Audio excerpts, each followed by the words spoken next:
personas pasan a ser las SAU, pero en la práctica no se ve en realidad no se ve, porque la ley también le permite la realización de otro tipo de solución o saneamiento en el plazo de los 90 días. Que la mayoría lo que hace es incorporar un nuevo socio, que se incorpora con las mayorías establecidas para este tipo de sociedades, que es unanimidad, que modificación de contrato, incorporación de los socios, siempre recuerden que es por unanimidad en la sociedad de personas. No así en las sociedades de capital. En las sociedades de capital no están saneadas por sus características la reducción. Otro instituto que surge por la disolución y en una causal en particular, que es por el transcurso del tiempo, es la reconducción. ¿Saben lo que es la prórroga o la reconducción? ¿Saben en qué consiste esa figura? La prórroga, la sociedad puede prorrogar su duración. Claro, la prórroga significa la postergación de la vigencia durante el transcurso del tiempo, y nos dice que la prórroga, fíjense que estamos hablando de qué situación en particular. La prórroga, ¿en qué consiste? La continuidad en el tiempo. ¿Qué les parece? ¿Una resolución que amerita qué? Gordo, estoy en clase. Perdón, chicos, un minuto, Plazo. por favor. Un momentito.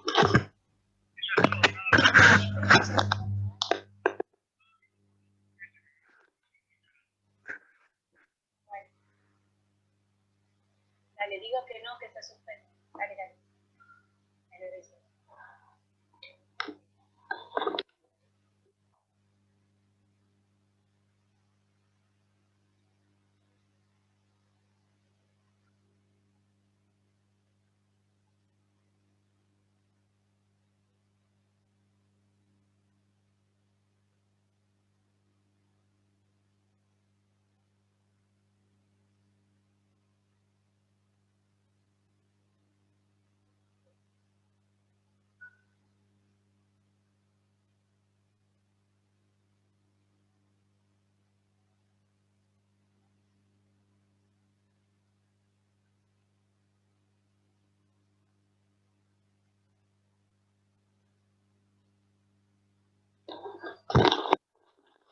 Ay, perdón, pero estas situaciones de los hijos no podemos postergar. Bueno, ¿qué dijimos? La prórroga es una continuidad en el plazo de una situación. Continuidad en el tiempo, perdón, de un plazo o de una situación vigente, ¿sí? Lo que queremos es que perdure en el tiempo. Esto que venía sucediendo, entonces solicitamos una prórroga. Situación X, situación particular, esto es en términos generales. ¿Y qué implica? ¿Qué implica para ustedes? Es una decisión... Que hay que modificar el contrato. Unánime, tienen que tomar decisión unánime. Exactamente. ¿Por qué? Porque implica al cambio sustancial. ¿Sí? Yo tenía una duración de 15 años, ahora decidí una duración de 30 años. O sea, seguir como ahora, pero por 15 años más. Vaya que es un elemento en el cual se requiere una decisión unánime. Fíjense que es muy importante esto, y como ya con esto estamos adentrándonos al próximo tema, que es el de la mayoría, es importante que ustedes tengan y evalúen y hagan este razonamiento permanente, ¿sí? Cada vez que va a haber una modificación, porque son ustedes los que van a asistir a sus clientes, son ustedes los que van a estar presentes en el momento en que el cliente le diga, ¿y qué hacemos? ¿Vale la pena o no? ¿Y cómo hago? Que es lo primero que les va a preguntar, ¿cómo hago? Che, ¿es mucho despelote? ¿Continúo? ¿Qué hago? ¿Hago una prórroga o conviene hacer una sociedad nueva? Y ustedes en ese momento van a ver, porque con todo lo que estaban viendo en el práctico, ven que no es una situación que se pueda tomar a la ligera la constitución de cualquier tipo societario.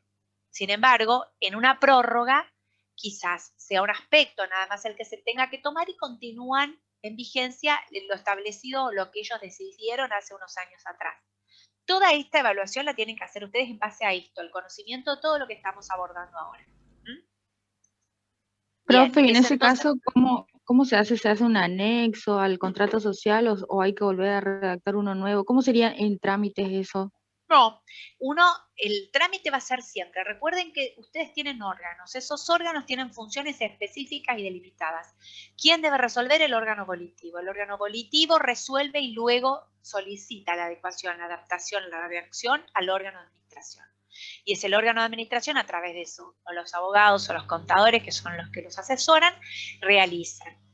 Siempre tomando como elemento básico, base, lo resuelto en la reunión del órgano volitivo. Digo volitivo para que no se confunda, porque por ahí podemos hablar asamblea, reunión de socios, volitivo, el que toma las decisiones. ¿Órgano de gobierno también puede ser? También puede ser órgano de gobierno. Me gusta más el órgano volitivo porque es el que define la voluntad social. No, porque es el que en realidad es el que decide. Entonces, por ahí muchas veces el órgano de gobierno se lo asimila también a la de administración. ¿Por qué? Porque ejecuta las tareas pero no está mal, siempre y cuando se haga aclaración. Y esa esa decisión se escribe a través de una minuta que la presentan como las minutas que presentaron para la solicitud de inscripción en los diferentes tipos societarios. Se solicita la inscripción en el registro público, inspección de personas jurídicas en el caso que se requiera, o dirección de personas jurídicas, y después sigue el trámite normal. Pero solamente una parte.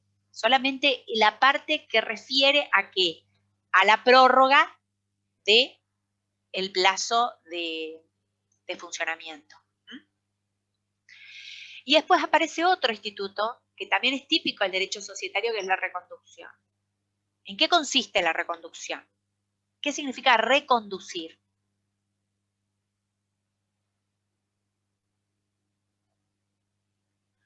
Profe, Sí. ¿vendría a ser la posibilidad de continuar actuando que tiene una sociedad? Reconducir, exacto. Está conduciendo. Yo siempre trato de llevarlos a la etimología de la palabra para que les sea más fácil, ¿no? Por lo menos a mí me resulta más fácil cuando conozco el concepto, es decir, es mucho más fácil manejarme con el conocimiento del concepto o del significado de la palabra misma. Eso significa reconducir. Seguir conduciendo. Para ello es necesario que se dé una situación en particular, que es el vencimiento del plazo que tiene autorización para funcionar. Ahí es donde aparece la figura de la reconducción. ¿Y en qué consiste? La reconducción significa solicitar continuar con el plazo una vez que haya vencido. Profe, la molesta un momentito. Sí. ¿Cómo dijo que era? ¿Se da a partir de qué cosa? ¿De cuando Por se el vencía el plazo? Una vez que se dé el cumplimiento del plazo de vigencia para el funcionamiento de una sociedad, a partir de allí, ¿qué pasa? Si se cumple el plazo, ¿qué hacemos? Una vez que existe un cumplimiento del plazo. Yo tengo autorización estatal para funcionar el 31 de diciembre del 2020. ¿Qué hago el 1 de enero? ¿Se disuelve? Dos opciones. ¿Cuáles son las opciones? Y lo justo que dijo, que cuando venza el plazo se pueda reconducir. Claro, pero ¿qué? A ver, 21, sí. Empieza un proceso disolutorio, ¿no? Se está disolviendo la sociedad por cumplimiento del plazo. Pero primero voy a llorar porque estamos en feria y no podemos hacer nada, porque justo di el ejemplo el 1 de enero. Pero, ¿qué hacemos? Tenemos dos opciones. Dejar que la sociedad se disuelva y se liquide, o reconducir. Es decir, que lo que hacemos es nuevamente ponerla en marcha a la sociedad a partir, por más que haya cumplido el plazo, pero para eso es necesario comunicarlo, y se debe comunicar la decisión también a la autoridad de aplicación. ¿Por qué siempre se comunica a la autoridad de aplicación? Para que dé publicidad a los actos y de esta manera se tutele los derechos de terceros. ¿Sí? Fíjense en Profe, entonces, si todavía no se cumplió el plazo, se puede pedir la prórroga. Y una vez que se cumplió el plazo, ahí se procede a la reconducción. Si es que queremos continuar con la sociedad. Así es. Si no, se disuelve y se liquida. Perfecto. Clarísimo, Ivana, clarísimo. Juli, pásame una de las viromes de color, hija. Necesito una virome de color. Bien. Es importante, fíjense que nosotros en el caso de que tengamos esa situación de que vence el plazo, automáticamente empieza un proceso liquidatorio y el aparato judicial opera per se. Es decir, se determina ese proceso liquidatorio, se nombra un liquidador, que es el que va a tener los mismos efectos, va a tener más o menos, hablando de las distancias, las funciones de un síndico concursal en un proceso gerencial. Vamos a tener la realización del activo para cubrir los pasivos o para sanear los pasivos, y con el remanente, como se trata de una sociedad cuyo objetivo es el fin de lucro, ¿qué pasa? A ver, los que hicieron sociedades, los que tienen a su cargo los prácticos de sociedades, ¿qué pasa con ese remanente? Hay que dividirlo. ¿Se debe cómo? ¿Qué se debe hacer? Se debe distribuir entre los socios, exactamente, se distribuyen los socios de acuerdo a las proporciones establecidas en el contrato originario o la situación que haya, con la situación en la que se encuentren frente a la sociedad en sus porcentajes. Ustedes saben que tenemos un contrato originario en el cual establecen proporciones, pero a lo largo del tiempo pueden haber modificaciones, puede haber ventas de cuotas sociales, pueden compras, puede ejercerse el derecho a preferencia, en donde uno de los socios se retira, entonces los otros socios tienen derecho a crecer con ese derecho a preferencia, adquiriendo esas cuotas sociales, etc. Puede haber muchas modificaciones. Todos estos elementos se encuentran dentro de las actas y se inscriben en el registro público. ¿Sí? Fundamental, fundamental. En el caso de que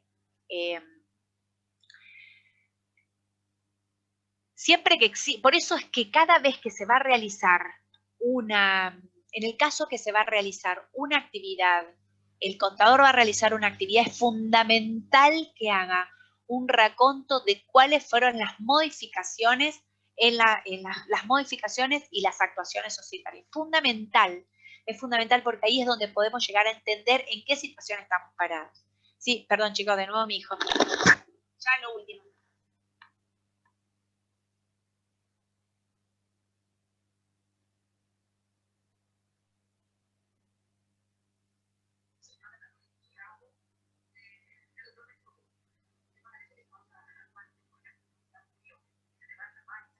Sí, pero Lau va, subilo por favor, Tuti.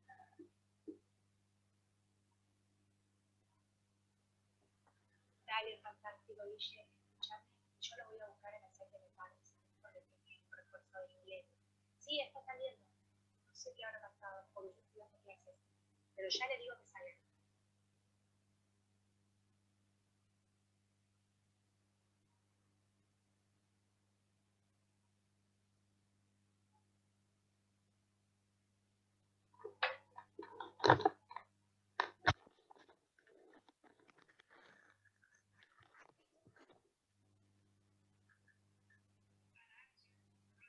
Que Lau vaya a karate, Valen es el que no va.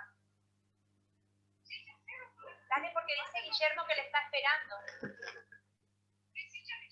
Dale.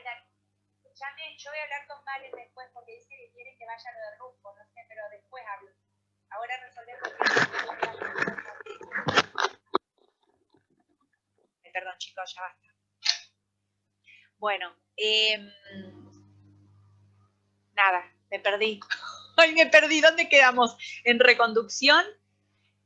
Bueno, podíamos continuar con solicitar la reconducción siempre y cuando ¿qué les parece a ustedes? Habíamos dicho que la reconducción implicaba continuar o continuar con la conducción de la empresa de acuerdo a lo establecido. Para ello era necesario, dijimos, que esto se presente ante la autoridad de aplicación.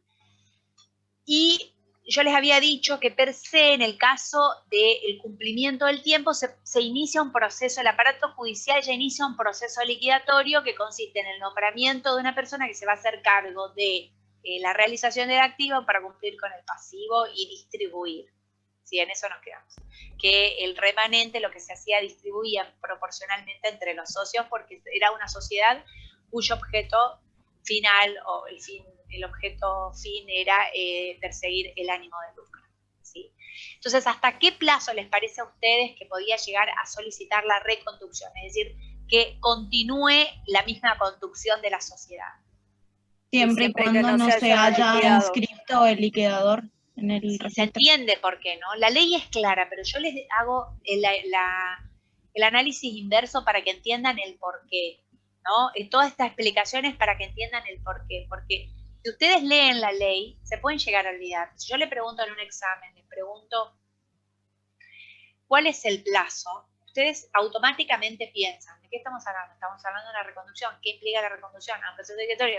Entonces, por razonamiento llegan, arriban al mismo resultado sin que los nervios les jueguen una mala pasada, porque los nervios muchas veces hacen que los números se tergiversen. Yo muchas veces, no sé, rápidamente digo 3 meses o 2 meses. Cuando son términos así taxativos o números taxativos, uno se puede confundir. No así con un razonamiento. Los razonamientos conducen siempre a la respuesta verdadera, porque ustedes van haciendo una secuencia lógica en la elaboración de la respuesta. ¿Sí? Bien. Bueno, terminamos. Se terminó, ya está todo, liquidamos, hicimos todo. Ahora vamos a ir a otro tema que es sensible para mí, ¿no? Que veo las falencias que por ahí podemos llegar a tener los contadores, y que es el tema de mayorías. 2 conceptos, mayoría y quórum. Díganme, ¿qué significa para ustedes?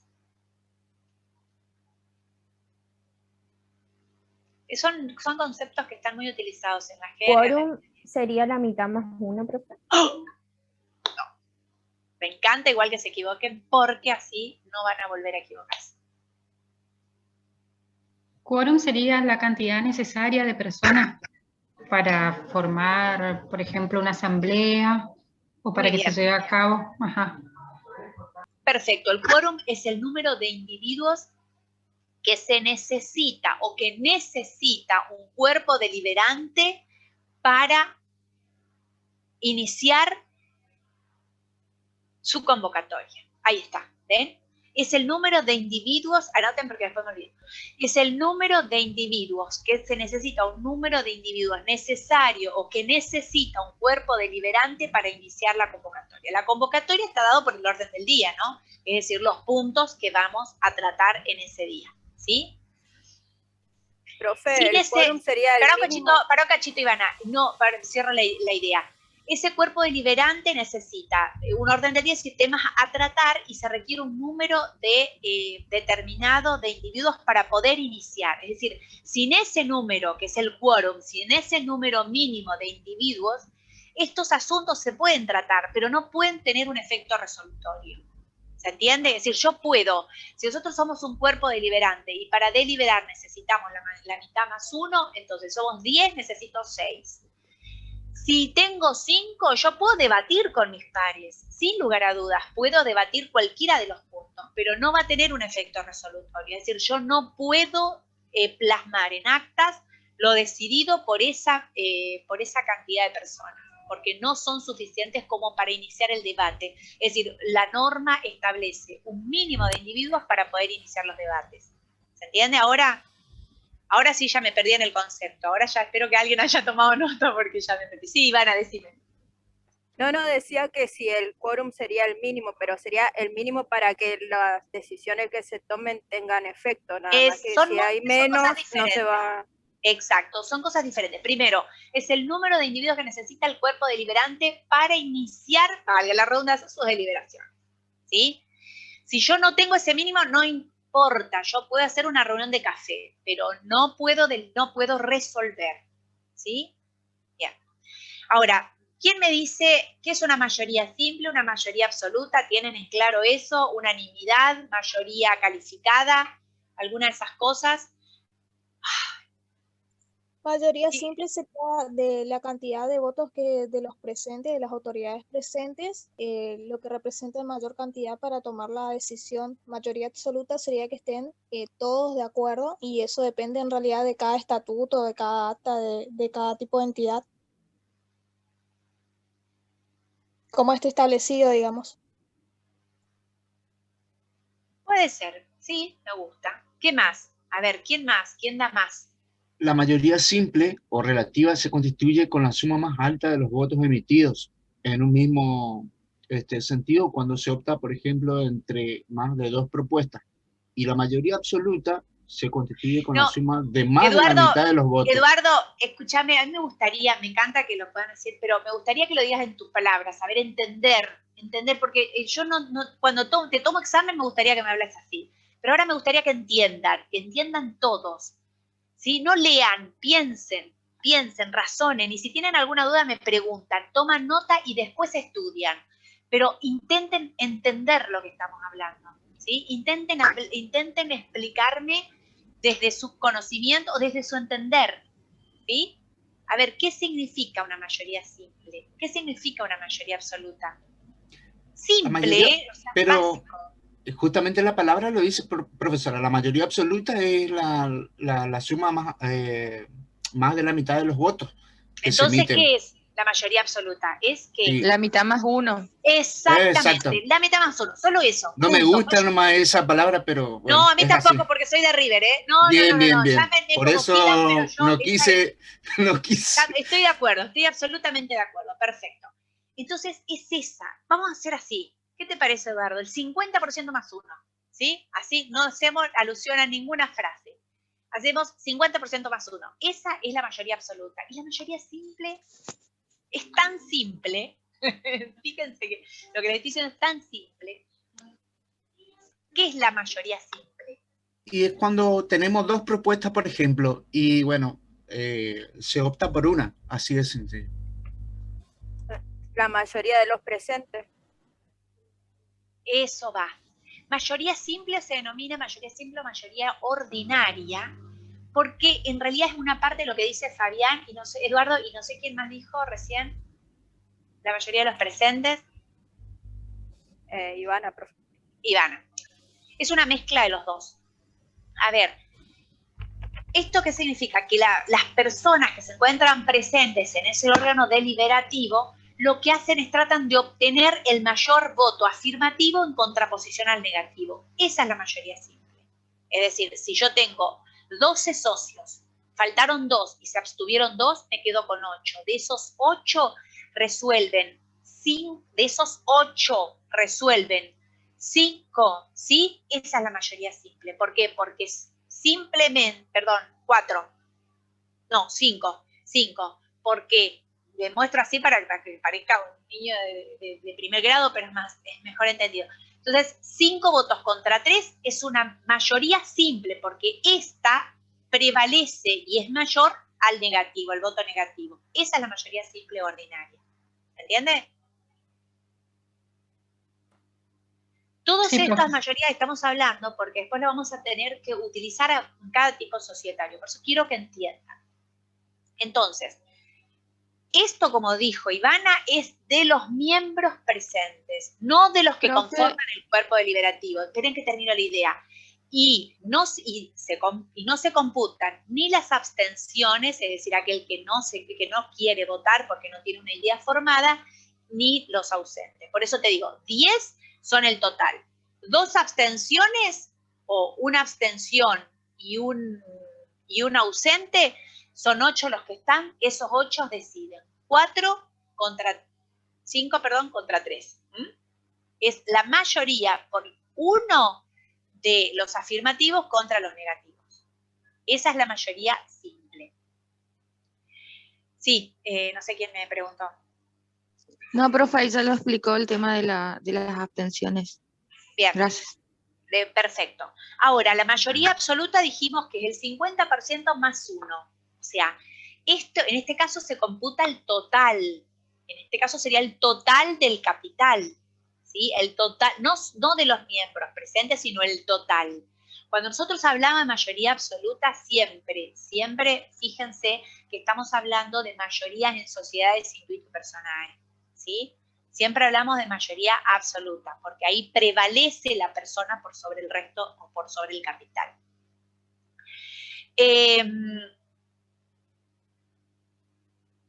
La mayoría cualificada. ¿Qué es la mayoría calificada o cualificada? Partimos de la base de la mayoría cualificada, es una de las más grandes, ¿no? Porque estamos viendo de menor a mayor. Simple, absoluta, cualificado o calificada y por último, unanimidad. ¿Qué les parece a ustedes que es la mayoría calificada?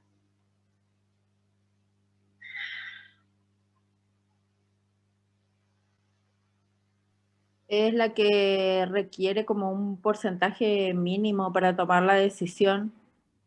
Cuando dice, por ejemplo, es necesario el 2/3 de los votos. Exactamente, muy bien. ¿Qué significa? Las mayorías calificadas son aquellas que exigen un resultado superior al absoluto, o sea que partimos de la mínima que es absoluto. Primero que tenemos que tener ya la mayoría, o sea, el 50% más uno, ¿sí? Y a partir de ahí son mayorías calificadas, es decir, aquellas mayorías que se pautan de acuerdo a la importancia del tema. Hablamos siempre, ustedes habrán visto las 2/3 partes de la Cámara, las 2/3 partes de los miembros presentes, las 2/3 partes del quórum, las 3/5 partes de tal cosa. Esas son las mayorías. Y siempre fíjense que va a ser del 50% más uno en adelante. Estamos hablando del 66,66%, del 60%. Esas son las mayorías calificadas o cualificadas. Y recuerden que en este caso se realizan con los miembros que conforman la sociedad o el cuerpo deliberativo en su conjunto, y en este caso se toman en cuenta, porque estamos tomando el cuerpo deliberativo en su conjunto, se toman las abstenciones y las ausencias, ¿sí? ¿Se entendió? Mayoría, unanimidad yo creo que no requiere mayor explicación, pero ¿se entendió? ¿Se entendieron lo que son las mayorías? Esto es cultura general, y ahora nos adentramos en lo que es realmente la parte de mayorías en las sociedades, de las sociedades en general. ¿Quién es el amoroso o amorosa que me lee el 132 porque ya estoy perdiendo voz? Perdón, chicas, que haga así como una digresión, pero cuando los chicos eran chicos era fácil, porque yo los llevaba o los traía, ahora que ellos tienen independencia, que uno va a fútbol, que uno va a esto, me desesperan, estaban como locos, así que por eso es tantas llamadas. No suele ¿Puedo leer, pasar. profesora? Sí, Eduardo, por favor. Artículo 132. Por mayoría se entiende en esta sección la mayoría absoluta del capital, excepto que el contrato fije un régimen distinto. ¿Ven? Acá empezamos. Si bien estamos hablando, fíjense que estamos, ¿en qué capítulo estamos? Si es sociedades en particulares, no, estas ya son, Sí, este es el capítulo 2 de sociedades en particular. Empezamos a hablar de los tipos societarios. Entonces, sociedades en particular, 132, hablamos, las primeras son las sociedades colectivas. Yo trato de ubicarme, fíjense cómo es, porque yo no me sé de memoria todo, pero trato de ubicarme, ese es el razonamiento que les pido que hagan para que no se pierdan. Trato de ubicarme en dónde, de qué parte de la ley estoy, y en función a eso, razonar. Entonces estamos hablando de sociedades colectivas intuito personal, y acá ya empezamos con lo que yo les dije. Mayorías absolutas, se requiere mayoría absoluta del capital, excepto que el contrato fije un régimen distinto. Mayoría absoluta estamos hablando 50% más 1 del total del capital. En algunas ocasiones el contrato social puede establecer que sean mayorías de capital y de personas, ¿no? Porque puede existir la posibilidad de que sean solo dos socios, uno tenga mayoría de capital, entonces con esto decida o tenga la función de resolver todas las cuestiones inherentes a la sociedad. ¿Sí? Esto, la ley no lo dice, pero es permisivo, o puede llegar a practicarse perfectamente la doble mayoría aplicándolo en el contrato social. ¿Tenemos tiempo, Mauri, o estamos quedando? Sí. Bueno, terminamos esto, a ver. Tenemos 5 minutos. Sí. Bien.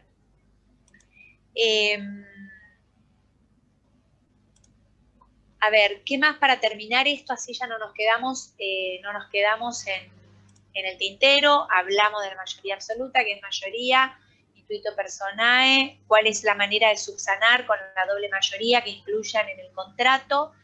Después que me dice excepto en el contrato tiene un régimen distinto, el indicado.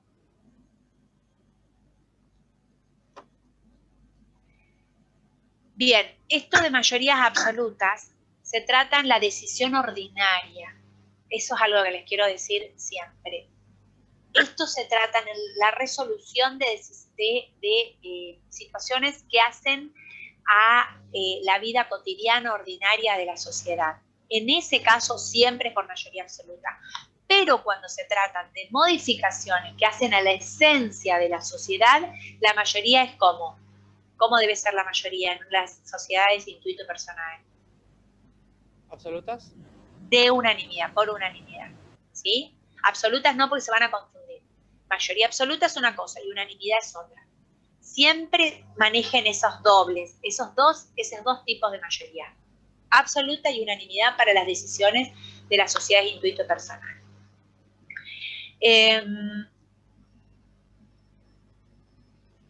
A ver si tengo 2 minutos.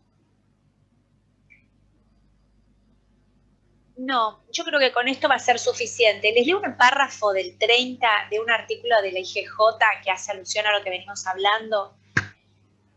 Dice, incluso se hace una referencia específica a la transferencia de la participación social de un socio, sea un tercero o a otro socio, ya que la misma implica la modificación dentro del contrato constitutivo del elenco de los socios que la conforman. Criterio del que no se aparta la resolución, la famosa resolución 7 del 2015 de la IGJ, que es la que salió luego de la modificación de la Ley General de Sociedades y que dispone en su artículo 30. La cesión de partes de interés de sociedades colectivas en comandita simple y de capital e industria importa modificación del contrato social. Por lo tanto, requieren, ¿qué mayoría? Acabo de decir. Unanimidad, ¿sí?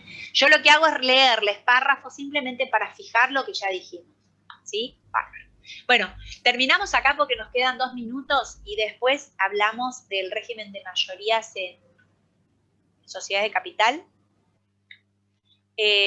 Tomamos asistencia al principio, Mauri, ¿te parece? Yo mientras me preparo un café y resuelvo quién va a fútbol y quién va a karate, porque si no me van a enloquecer. Dale, Gracias, dale. chicos. Yo ahí mando ahora al grupo, a la plataforma, el link y nos volvemos a conectar. Y ahí tomo Dale. asistencia. Bien, profe.